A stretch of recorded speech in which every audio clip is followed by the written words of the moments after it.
ईद उल अजहा करीब आ रही थी। अब्दुल हादी नाम का एक प्यारा सा बच्चा हर रोज अपनी दादी से एक ही बात करता, दादी, इस बार हम अपना बकरा खुद खरीदेंगे ना? दादी मुस्कुराकर कहती, हाँ बेटा, इसी के लिए तो मैं पिछले कई महीनों से अपने मनी बॉक्स में पैसे जमा कर रही हूँ। अब्दुल हादी का चेहरा खुशी से चमक उठता। हर रोज वो उस मनी बॉक्स को हिलाता, आवाज सुनता और कहता, इसमें तो बहुत सारे पैसे हैं दादी, अब तो ईद आने ही वाली है। आखिर वो दिन भी आ गया जब मनी बॉक्स तोड़ने का वक्त आया। दादी ने बड़े प्यार से बॉक्स को खोला। अब्दुल हादी ने वो पैसे इकट्ठा किए और दादी के साथ बकरा मंडी निकल पड़ा। मंडी में बहुत सारे बकरे थे, सफेद, भूरे, धब्बेदार। अब्दुल हादी की आंखें चमक उठीं।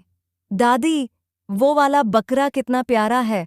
दादी ने मुस्कुराते हुए कहा, तो फिर वहीं लेते हैं। वो बकरा घर आ गया। पूरे मोहल्ले में धूम मच गई। अब्दुल हादी बकरे को घुमा रहा था, उसकी सींगों में रिबन बांध रहा था और बच्चों को दिखा रहा था। ईद वाले दिन अब्दुल हादी ने नए कपड़े पहने, बकरे को प्यार किया और सबको मुस्कुराकर कहा, ईद मुबारक।